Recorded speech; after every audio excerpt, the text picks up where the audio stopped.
and welcome to episode 59 of our SAP on Azure Video Podcast. Today is September 16th, and together with Robert and Goran, we're here to talk about anything related to SAP and Microsoft. Hello, everyone.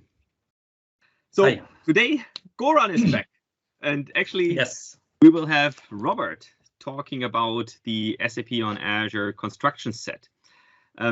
We had a few other sessions about this already in the past. Robert will talk about this as well.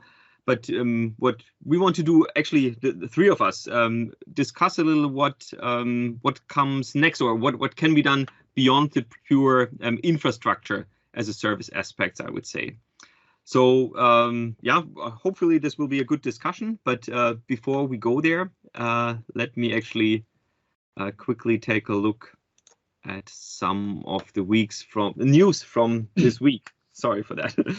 So I want to start with a blog post that is actually already 2 weeks old, but I have to admit I only saw it now, and it's about SAP on Azure Network connectivity and security. And our colleagues here, Abbas, Daniel, and Madhuri, explain in good detail of how you would actually set up the SAP, your SAP landscape when it is, for example, distributed across different regions and so on.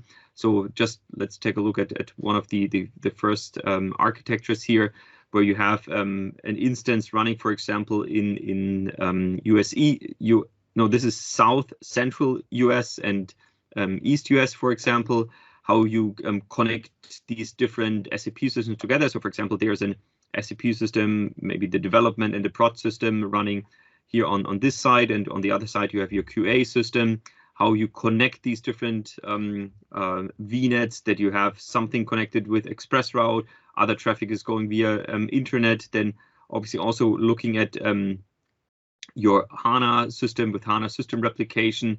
So it's a really not here. We have the HANA system replication. So it's really a nice walk through different scenarios and things that you should consider when, for example, building such a setup here. So it's a fairly good blog post, or from a length perspective, obviously, and I think it really covers some very, very interesting points. Also here, for example, focusing on HANA large instances. How the connection would look like there. So I think if you are in the process of setting up your architecture, this is definitely something that can be very interesting to take a closer look at. Good. The next thing is something that is not necessarily directly related to SAP on Azure, but I still thought it was quite interesting. So there was a blog post just yesterday about the passwordless future. And actually that also got me thinking. Actually, with my work account, I don't know when was the last time I actually entered my Windows Azure Active Directory password. Because here I'm using Windows Hello to authenticate with my laptop. I have the Windows Authenticator app to approve logins. And now what we're doing is actually we're also bringing this to your normal Outlook.com account or something like that. So yeah, so here Outlook.com, OneDrive, and so on. So, and the idea is that you can really disable your password and instead use Windows Authenticator or Windows Hello or security keys or something like that.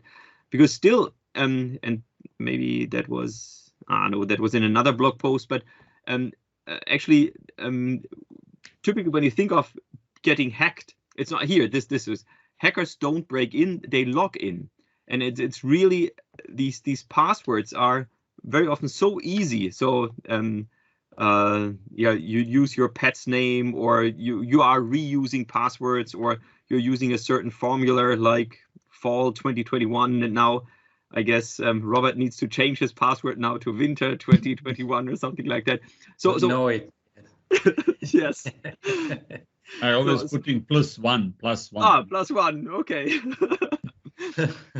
so with this approach now, I think we're really encouraging people to get rid of their passwords and really switch to much safer ways to authenticate.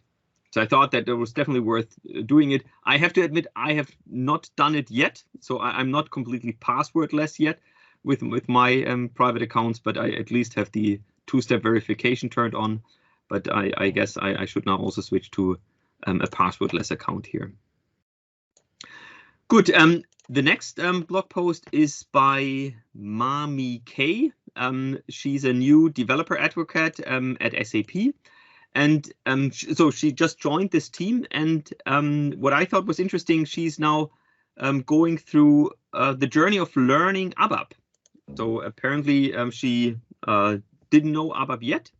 And she is going to publish blog posts or her journey in the process of learning ABAP. So I guess this will be quite interesting to see, whether she likes it, what she finds good in the ABAP development language, maybe some shortcomings. Maybe she'll use the Visual Studio Code stuff and the Copilot stuff that we talked about in the last episode as well. So I think this will be really interesting to follow her in her journey learning ABAP. Good. The next topic is around the Power Platform again.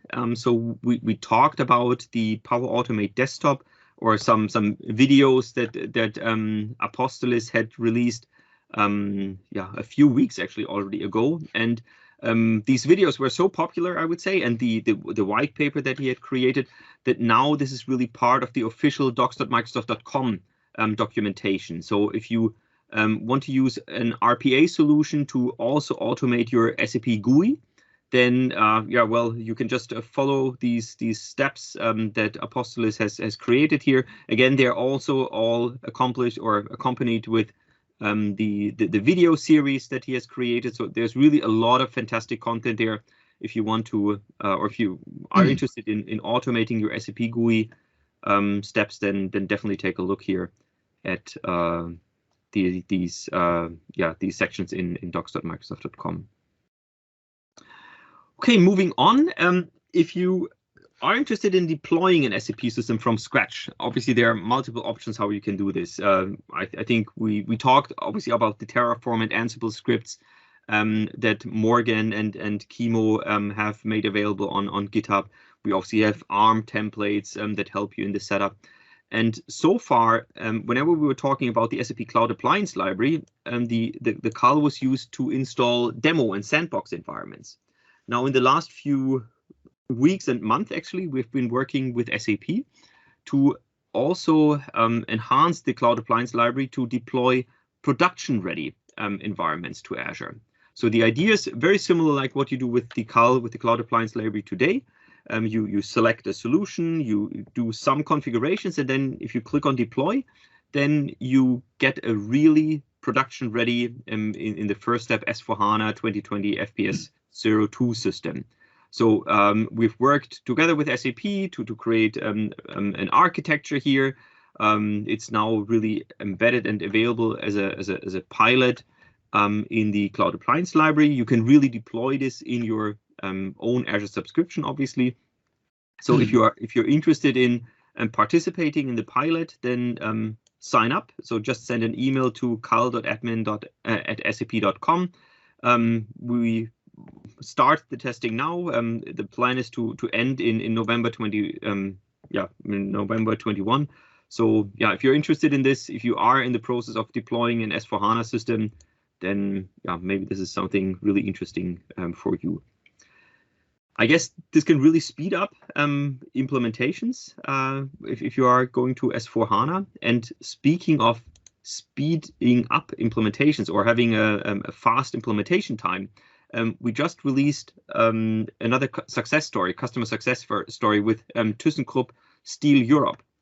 And that was very interesting because you might know thyssenKrupp Steel Europe. They form a joint venture with Tata Steel Europe. And in this course, obviously, they also needed to touch their SAP systems and to migrate and adjust their SAP environment. And actually, thyssenKrupp, they have a fairly large environment. So they had like 140 systems that needed to be touched and migrated. And within a few weeks, I forgot the number, in how many months? I think in altogether, complete project was in nine months. In 9 months, exactly. Complete. Yeah, here it is. Yeah. In 9 months, they were able, so really from start to finish, they were able to migrate their 140 systems to Azure. So I think that is obviously a great accomplishment. It really shows what you can do if you automate your installations and so on. If you then have these blueprints and everything. So I thought this is definitely also really a beautiful showcase of how fast you can bring your SAP environments, and not only 1 or 2 systems, but really hundreds of SAP systems to Azure. Good, but obviously doing this needs a lot of preparation and needs a lot of setting the stage and making sure that everything is ready, that the landing zones are ready. And I think with this, Robert, maybe you can take it over from here and talk a little about what we have there on Azure to help customers.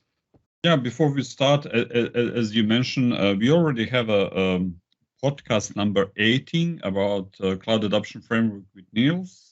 Then podcast 39 with Jeff and Matt about enterprise scale and SAP on Azure Construction Set. We discuss about what is that and how we approach to that. And today, actually, of course, we will create a small intro, but I will make an intro in the way that I will ask you, Holger and Goran, to tell me how you will, in few words, explain what is CAF, what is enterprise scale.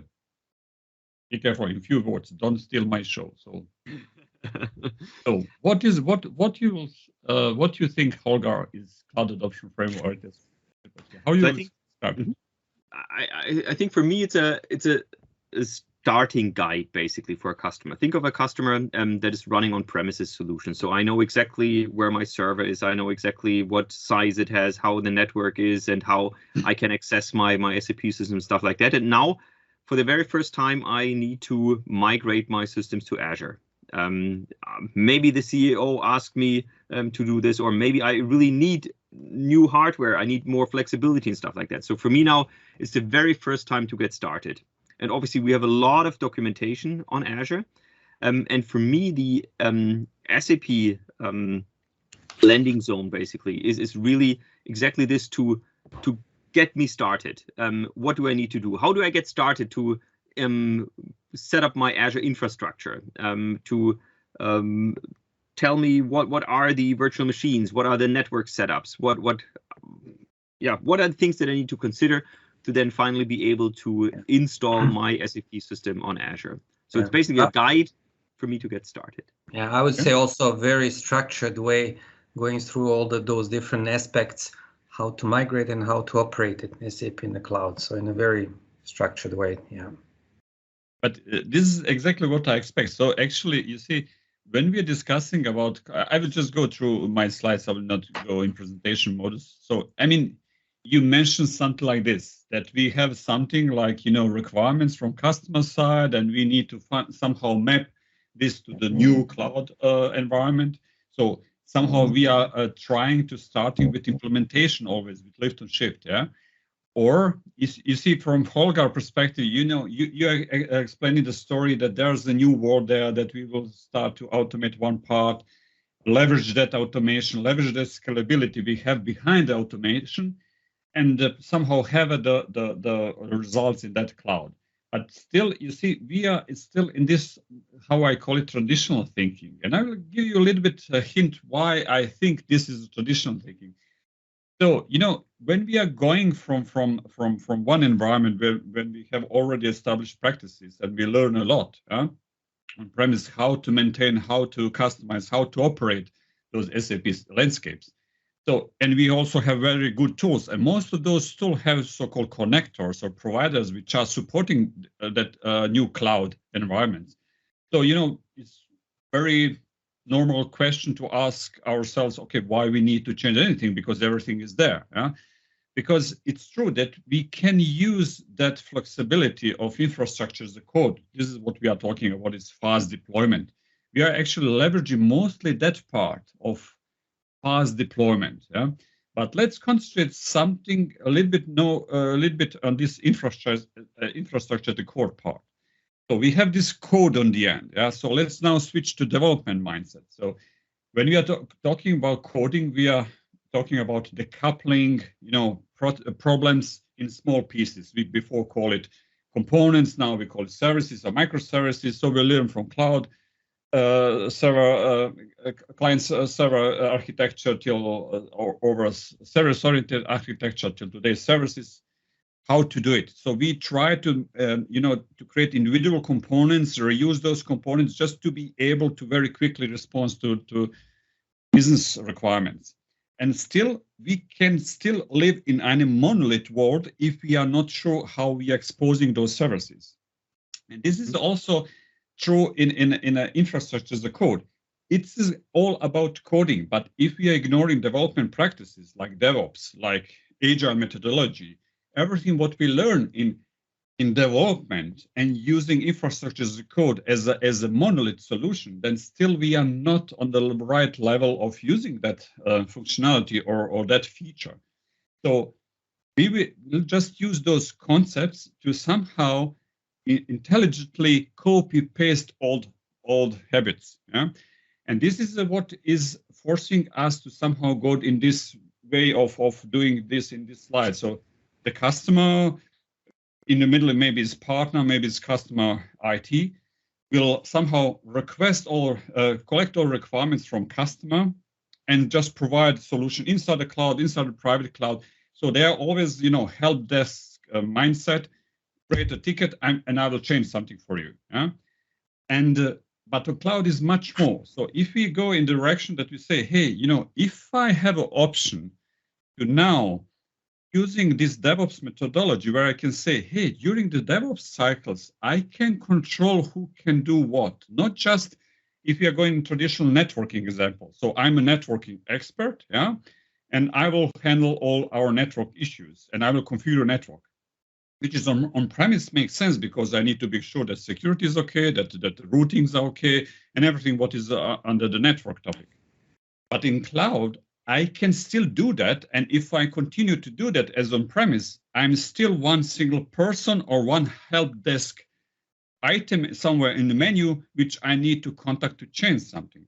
But why not go in the DevOps perspective or development perspective where I split that in different chunks where I can have different policies, securities, or configurations or static configurations, static tasks where I can provide inside the coding something which cannot be changed, like network security group, application security groups, user routing, defined routings, something which I want to control. But everything else, everybody can in their pipeline from development DevOps perspective deploy something what they need, which means I can simply go following the already existing the pipeline or coding what I have in my DevOps pipelines and just deploy new network because I want to test something in my new development test. So meaning you are telling, if I can just, basically it's not just about the automation of, let's say, network configuration, but also creating the policies which are attached to the desired state. Exactly. And meaning me as somebody who is requesting a service of the network, creation of the network, basically can request this and be sure there is an automation, but there is also a policy bound to which would guarantee basically that everything's set up correctly with all security measures. And yes, but I mean, you are mostly right, but I'm going one step further because I'm telling you, hey, Goran, you don't need to click somewhere is already. You can actually sync the coding of complete our network and change something maybe in another branch. So now we are going development perspective. Okay, DevOps, and now in that development branch, you are changing something what you want to have in your future network. But everything, like IP setting, like energy setting, you cannot change because it's controlled by policy, controlled with different options we have on DevOps. But we are still on DevOps. Now, when you deploy in cloud you have complete governance with security. Can you do that, or what you can do? And also with policy, can you do that in this region? Do you need NSG or so on, so on? There's so much of that governance from DevOps perspective till cloud, which can can help you to be much more flexible future network administrator. Yeah? And but then you are much more flexible in providing the future statuses. So, but just making a step back. So basically, when I talked about the cloud adoption framework, I was mainly focusing on the infrastructure topic per se, basically, and just saying, well, look, it helps me probably in my lift and shift and maybe optimizing there something, and that's probably good for a lot of customers already to get started. But what you are saying is, this is probably really only the very first step, and then the next really big step is that also probably from a point of what do I need to do as an SAP basis admin, or from an network admin, that all of a sudden now not only the infrastructure changes from my on-premises data center to Azure, but also the responsibilities in the end, and the things that I should do in Azure that I now can do much more flexible in cloud. So it's not only optimizing the infrastructure, but also optimizing the operations, how I work with my SAP systems on Azure now. Exactly, and you see, probably, it's smell like, okay, I need to learn something. I mean, welcome to IT. We always need to learn something new. But I mean, my role as a SAP basis guy is now much more broader, because I don't need to wait for networking guys to provide something for me, because they provide that somewhere. I have that in my repository. I'll just take that, try maybe to understand, or I'll deploy as is, but I can maybe modify that to adopt to my new requirements, new testing, and my new innovation procedure, and just go from that. And networking guys is safe because they know that they are controlling that by policy. You have full documentation, what you did, what you changed. You see the branches, you see the pipelines, you see everything. So there's no hidden mystery in all of that. So you see, if you don't have that, you are still help desk which are receiving the ticket, I want to have development landscape. 2 weeks later, you will get it. Now with automation, maybe you can get it in 2 days. Yeah. But still, you need to find, because most of the time you will probably lose on help desk, not on actual execution. Yeah? But what I'm saying is, let's go a little bit different way. So, you are still somewhere there, some kind of group of networking guys, group of IT guys, but they are actually providing all those templates, all those security, all those policies on Azure side, maybe something like dynamic way of doing that, and also controlling the development pipelines, which is a completely new responsibility on their side, where they need to have this granular development mindset. They say, hey, I don't deploy this huge landing zone and just somehow try to deploy small car instead of big truck. Yeah. So how to leverage that future requests? How to be sure that my business is growing? Yeah. Because if you see why customers are going cloud, we don't see this high up on the business levels, but we know that they want to have this digital transformation from culture perspective, from organization perspective, home office, and all of the stuff, new stuff which are coming is changing companies drastically. So they are reacting. Yeah, but there's no that way of dynamic way of doing. If customer is moving to cloud, they probably think, okay, now I have much more freedom to extend my landscapes. And of course, it's different when we are going now step back in SAP, where in SAP landscape is very strong monolith, but still there's no challenging mindsets, let's say like that, in that game. And with this approach, you have a challenger mindset where you can always ask, hey, dear customer, you are on the edge, you are close to 4 terabytes with your HANA, but don't go on the next size of VM. Let's see what you can do with that part, because in cloud, you can always switch to bigger machine. This is not issue. Yeah? Don't worry about that. So, and there's many questions why you need so big quality system. What you test in this quality system? When? Then maybe balance and start those systems. Why you need one big development system? Maybe you can have 10 small one. Maybe like in Microsoft IT, every developer have minimum one or more development system, and then you're balancing, controlling that. So you have much more flexibility. And this is a very important point, because if you go one step further, you see that what we are discussing all the time is here. See? Everything what we discuss about your deployment and everything what you refer, you and Goran, and what we are discussing right now is here.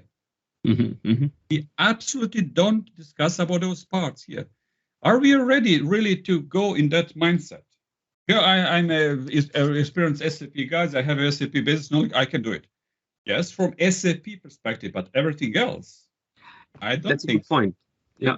You see, and then changing the mindset, changing the open your eyes, so to say, to see how much of those flexibility you have in Azure. I mean, what I've seen often that the operational guys, they are typically also divided into layers.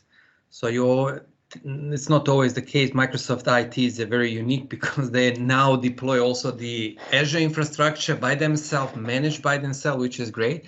But often I notice it's not like this. It's still a little bit like an on-premise, meaning you have infrastructure IT guys, which provide the infrastructure, and then you have an SAP basis guy, which comes, okay, when everything is ready. But basically what I understand, Robert, from your side, the infrastructure IT guys' work is now changing more into a DevOps, defining the templates, defining the policies, giving that policy also then giving those templates and policies to the basis guys, which can then also use it and even update it to their need in a kind of easy way. So meaning the work is a little bit changing and it's more dynamic and it's more flexible. Exactly. But there's a trick there, because like any programming language, any technology can somehow guide you in let's go potentially wrong direction. Yeah? There's no guarantee. Yeah? If you're using languages popular for microservices, doesn't mean that you automatically create microservices. So microservices, and the story is that you still can have this infrastructure as a code, but still you can provide them as a monolith. You will have a big block. Like for example, this SAP CAL is good examples. It's very nice. It's revolution in what we have today, that you can with one click deploy productive ready system. This is a huge step forward. But still there's a question, from customer, okay, in which network, how network is set up, in which landing zone, and how you set up your governance, how you set up your security. There's many but. Yeah? So you cannot simply go with your car in any garage. You need to be sure that you are fit to that garage. Yeah? And the only way how you can do that, if you somehow decouple your mindset following what we learn in development. And of course, when you go on a plan phase, that we go now on the left side, this asset management where we are planning, where we're trying to figure out, can we move that in cloud? What we need to change? Do we need to have update for operating system, update for patching for SAP perspective, and so on and so on. But still on that level, we are not so flexible because, we are somehow just collecting something and moving that, shifting to the cloud. Yeah. So we are not thinking, okay, is there any way to simplify what we have, to minimize the effort, or to prepare something, because sometimes customer doesn't have time. They want to go directly in the cloud and later actually go to a little bit more flexible way. But still, it's very important that we plan what we have today, that we are going direction, that we are sure that we are discussing Apple versus Apple, not Apple versus oranges, and then we are shocked then something is not working or that price is so high. So we need to be very sure that we are in all phases really think a little bit step further.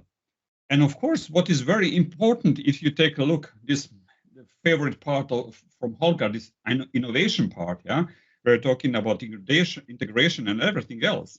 And integration is complete vertical in the cloud. So we have a huge set of integrations on infrastructure level, and also this standard platform integration like Power Apps and Office and Teams and everything else. But it's innovating is very hard if you don't think that in all steps. If you think, okay, I will migrate something to cloud and then I will start with integration. Will work, But it will be much better if you, on the beginning, actually ask yourself or ask customer, hey, dear customer, we know that you are living through digital transformation. Can you share us what is your idea, what you want to achieve? You already have Office. Yeah, great. Let's think now what you can do in the future and prepare that future right now that you can adopt these changes. This is the reason why it's called adoption phase for migration and innovation phase. Yeah. So if you are just jumping over, then it's very hard. And if you take a little bit down, you see that, we can discuss every of those phases because this is just copy paste from our documentation. So there's also, for example, for ready phase where we recognize this is Microsoft Germany, where we recognize, hey, let's help our partners in these examples, to help them, not just enablement standard bootcamps, let's help them to something like continuous mentoring, continuous coaching to help them, hey, we are always with you because this is a never-ending story. There's no end in a cloud enablement or cloud adoption. But let's go to one step further and say, the idea behind everything else is because, we have different operation model needs to discuss very deeply about that in our session number 18 about cloud adoption framework. But the challenge is how to match this guidance, this let's say paper cloud adoption framework with our implementation.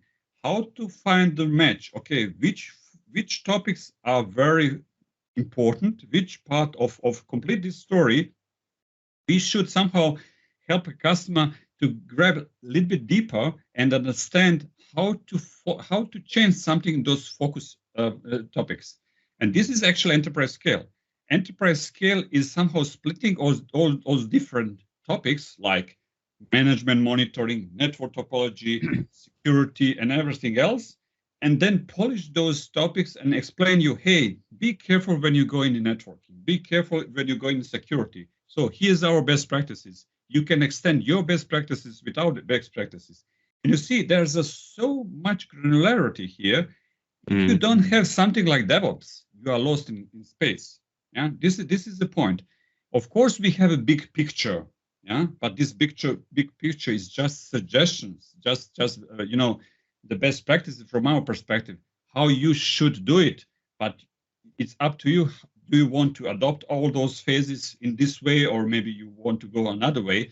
This is just picture. And of course, what we now doing is go in every detail on those topics for management perspective, from business continuity or availability, disaster recovery perspective, on very abstract levels. And now going to start to scream and say, Robert, wait, this will not work for SAP because SAP will support A, will support only B, and it's not working in this case, but working in that case. You can use share this, but not always. You can use INF, but not always, and so on. So this is not so simple. SAP is just one of the examples. There's many other examples. And what we then did is we take that enterprise scale best practices, like extension, like Big Brother, but like big superset, and create SAP on Azure Construction Set. So we try to understand which of those topics here are specific for SAP. Mm-hmm. And then say, if you go to network and topology or identity access management, there's a very huge set of information about single sign-on. Can you use Kerberos? When you can use Kerberos? You need, when you have a SAP GUI, how to approach that. There's tons of tasks just for this topic. And this is what is SAP Construction Set. It's a set of rules which we defined on the level before, on enterprise scale, and now just transfer it and define more and more granularity and point actually to other best practices, to our existing documentation about SAP on Azure, and help a customer to somehow, from all those forests of information, find a way and have a focus on these topics. And you see now granularity step is going further deeper. Yeah? And now if you just give someone the task to learn everything, to collect all those knowledge in one piece, in one group, this is simply mission impossible. Yeah? So what we need to do is to have granular, steps like in development. In development, you have a teams, they are creating big projects, but they are working together, communicate. There's no anymore networking team, SAP team. And of course, there's always separation between knowledge and teams and favor and habits and so on. But still, they must today work together. And this is exactly what we are trying to do with our, what in podcast 52, actually Morgan and Kimo explain on SAP on Azure Terraform and Ansible, where we have seen how we are trying to, everything what we learn in construction set and the landing zones and best practices, naming convention, how to provide best network installation and so on, convert that in Terraform Ansible combination, this is just an example, and help the customer to prepare their landscapes. But what is a step further, what Kimo mentioned also last time, is in a podcast 52, that we are going further. We want to integrate that in DevOps completely, so that customer can decide in which phase they want to deploy which pipelines, and give them the freedom to extend that, to create different branches, if you're using terminology from change management,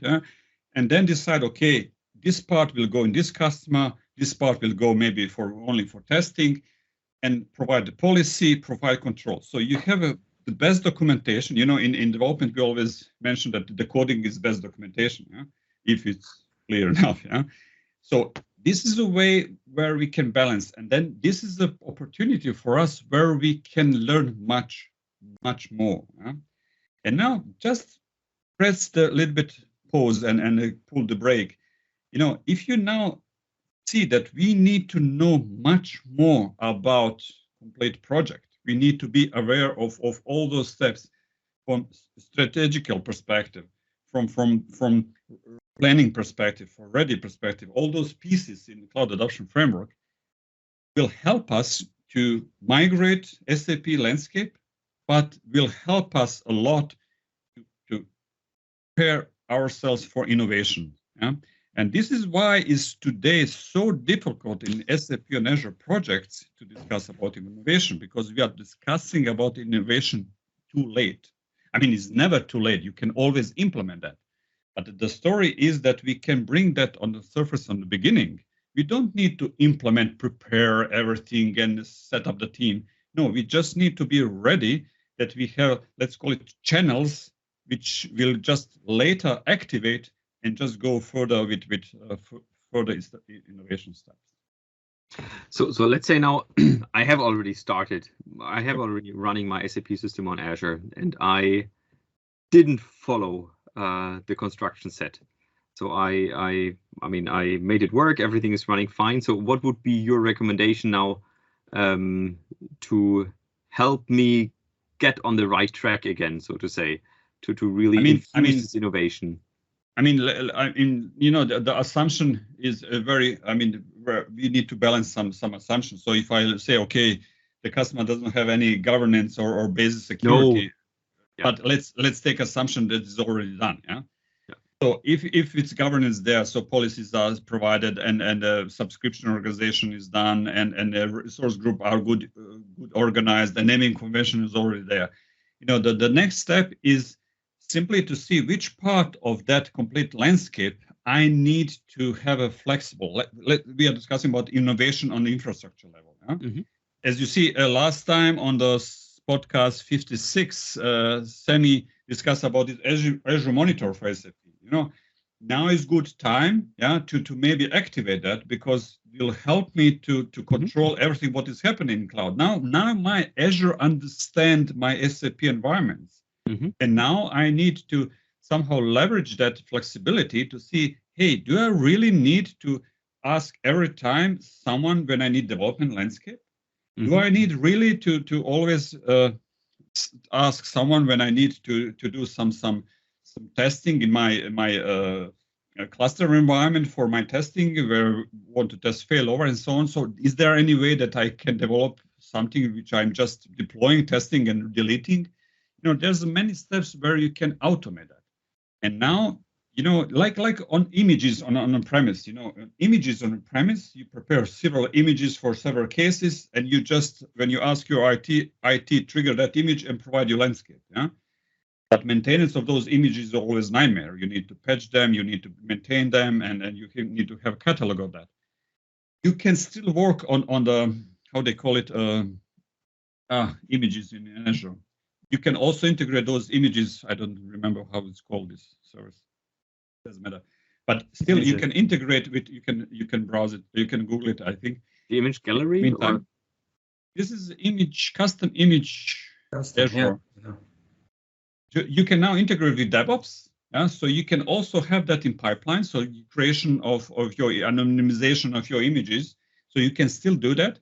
But the now question, when you have this automation, when you have something like Ansible, and a good example like Morgan and Kim are doing, so why you need images? Because you can on the fly actually create everything from scratch and prepare everything with latest patch, with latest bits from SAP Marketplace and so on and so on. Yeah?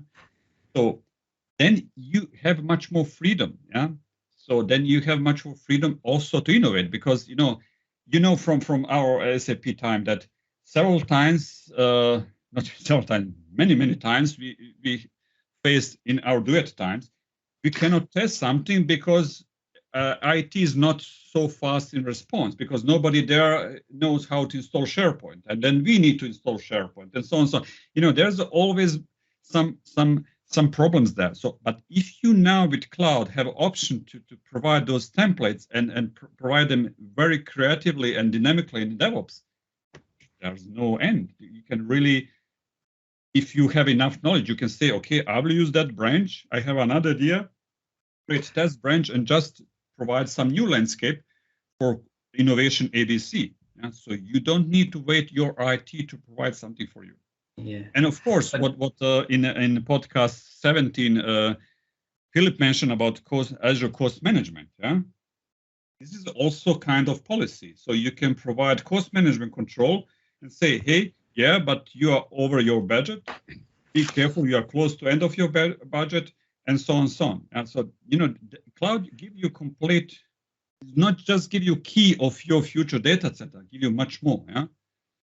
So I think, but I'm just thinking also, I mean, when you mention, okay, you have a certain templates, they work, but then you can adapt them, of course, create a new branch, of course, which means it's customizable, great. But still, I would say it's not, it's a continuous improvement and learning as an IT expert, and the world is basically changing. So I would say it makes sense to invest. I mean, for the IT guys, which were kind of plugging stuff and manually installing and doing this, basically the world is also changing a lot. It's still it's interesting going into development a little bit, infrastructure as a code, okay, but definitely to put a learning effort into this side, because everything goes into that direction, right? Just imagine. I mean, we all have at home some small landscapes and testing and playing with the old physical hardware in our basement. And if you want to change something, you need to go to on your switch and inside the logs. You need to on your Cisco router inside the logs. In cloud, this is a much more easier. You can provide your dashboard. You can provide you can define your own dashboard for complete new landscape what you create. So you have a freedom to do whatever you want because it's there. Yeah? So and you can control what you are doing. So there's no risk. I think we are transferring also this mindset to the cloud from configuration optimization side, but we are also transferring our fears, I think, from on-premise lately to the cloud.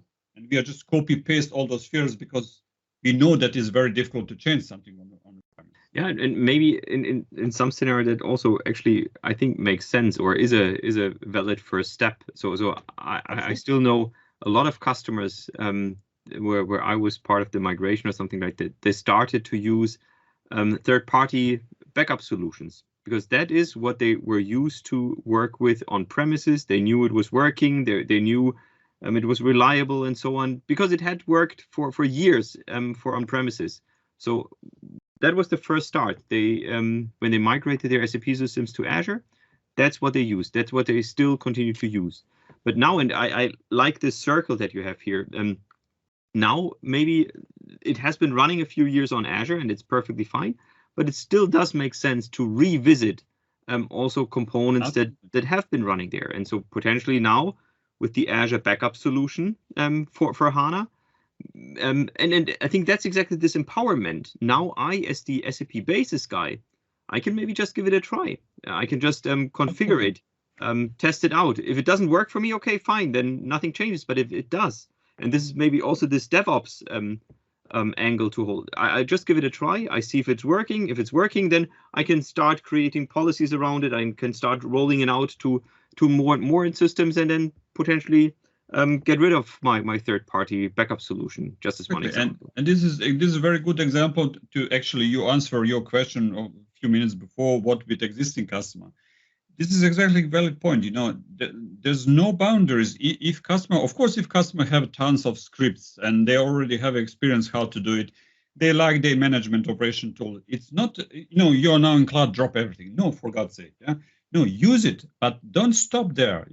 Try to leverage, try to improve. Maybe you can create together with Azure something better than what is inside of Azure. And Azure is also not ultimate best tool on the planet. I mean, in any corner. Yeah? We're always learning, we're improving. I mean, this is normal in technology. Yeah? But leverage that. Try to use it. But it's very difficult to leverage that. And if you create your boundaries, if you're in this space, let's ask my help desk, can I do that? Yeah. But if you're in this space where you have a little bit control freedom, you can give a try. What you mentioned with backup. Hey, let's create a landscape here. Puff. Let's try it. Yeah, I guess it's also more. It's a mindset change, because which is a big change. I mean, and this is most difficult to change, and it takes a bit time, but.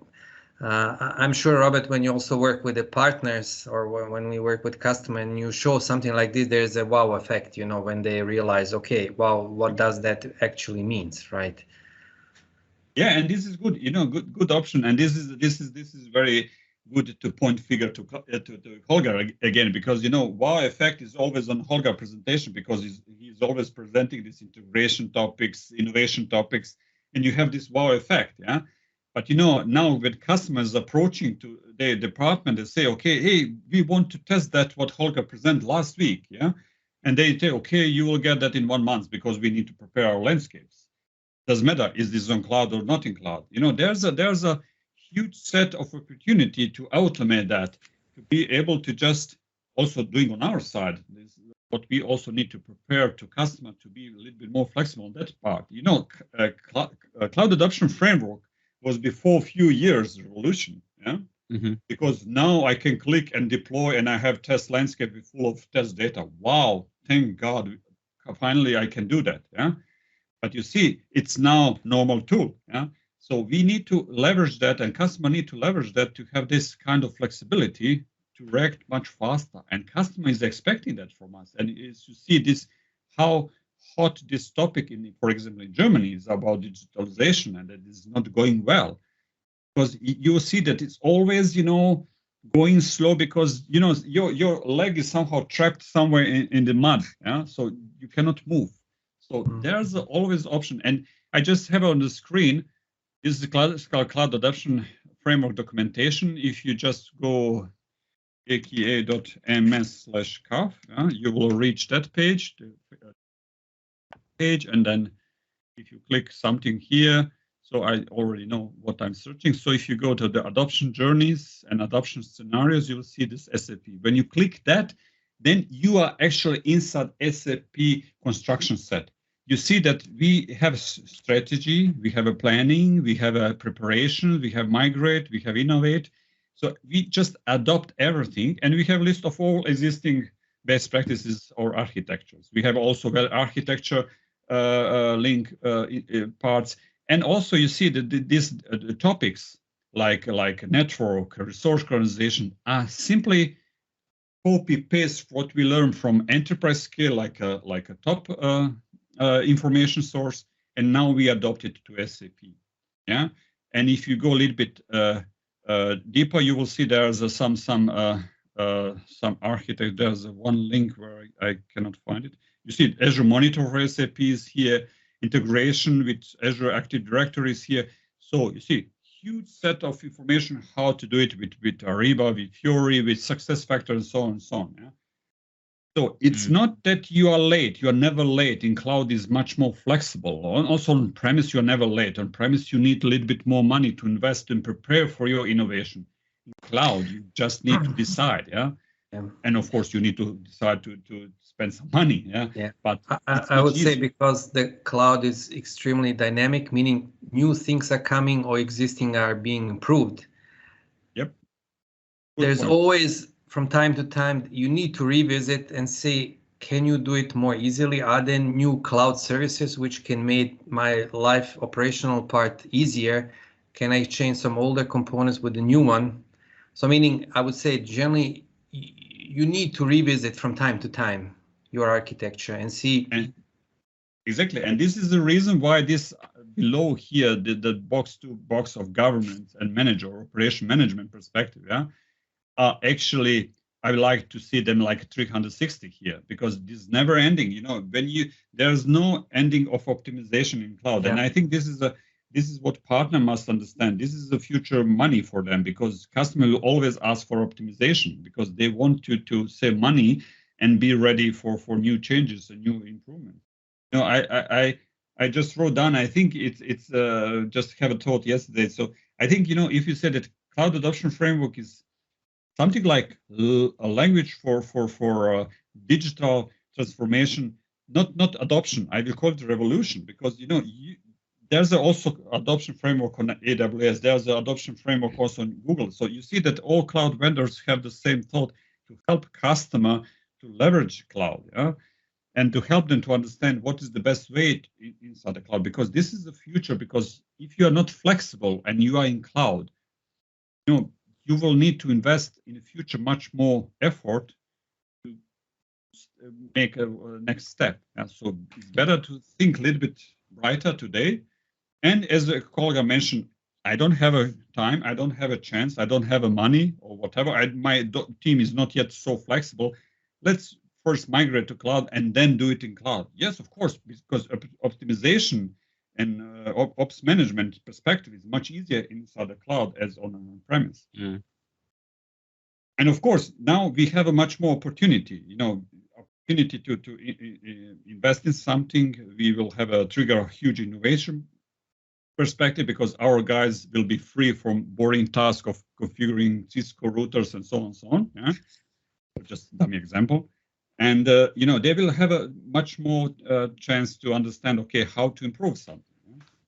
And go from this classical native fit to old mantra to something which is much more fit to new innovation, broader perspectives. Yeah? Cool. Yeah.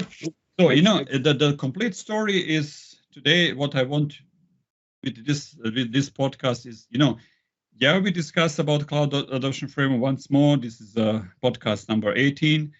Enterprise scale with Jeff and Matt, 39. Then Morgan and Kimo, 52, about Terraform and Ansible. 56 is a great session with Sammy about Azure Monitor and SAP. In all of those sessions, you can see the story we are trying to not just to sell. We're trying to, you know, to live that story. We try to breathe that story to see, hey, in the cloud, you have options without end. So you just need to leverage that. And I think if IT guys try to a little bit learn from DevOps perspective, what DevOps community, let's call it like that, colleagues adopting already last 10, 15 years, yeah, I think this is a great opportunity to have very, very flexible and dynamic infrastructure. That is true. Yeah. No, I think these are some perfect ending words, I would say. And I mean, what I liked very much was also that you mentioned. I mean, we have so much content that we have also actually talked about in previous episodes, which is always amazing for me, actually, if I look back now. and it certainly makes a lot of sense to revisit more topics from time to time, because as you said, we're in the cloud and there's so much innovation happening. So I think even if we talked about the cloud adoption framework before, I think it definitely also makes a lot of sense to revisit it from time to time. And I think you, with your perspective, you also shed some, looked at this from a different angle, which I think is also really, really crucial. So, because I think this is very important. You know, cloud adoption framework is not going from left to right. Yeah, it's nothing wrong if you start in the middle. It's just, you know, modular way of thinking. Yeah? I just give you another perspective. Hey, we started from here. What if we start from other perspective? What will need to change? And basically, you're working with the partners, definitely of interest with them, who works with the customer or the customer themselves, right? If they would do by themselves, yeah. No, good. It's a great motivation, I would say, definitely for the whole community to put the knowledge effort into gaining this knowledge, and definitely to have a profit in short term and long term, and speed up the whole, because on the end it's about business ask for something and you need to deliver quickly. And I remember in the past, just to get some order, the server took 3 to 6 months. It's crazy. And a few months to push inside, connect to this, connect to network, connect to storage, install it, operate it, and now you get with a click, you know, and you are able to form it by yourself. Even it's a revolution for the business, right? How many times we postpone innovation? How many times we postpone the presentation on some conference because the landscape is not ready? We cannot present that, and you know, and I think we'll open much more opportunity to be faster in some other layers. Yeah. Cool. So I guess we have some good call to actions that everyone, customers, partners, should definitely check out the cloud adoption framework. They should engage with you, Robert, to not have just some good discussions. No, but I think that was really great. And again, I think it is definitely worth spending some time looking through the cloud adoption framework, also getting some inspirations. So I think that definitely makes a lot of sense. Okay, great. Okay, good. And with this, thank you very much, Robert, for showing us, walking us through the whole framework. And yeah, we'll see each other again next week then. Okay, thank you. bye-bye. Bye-bye.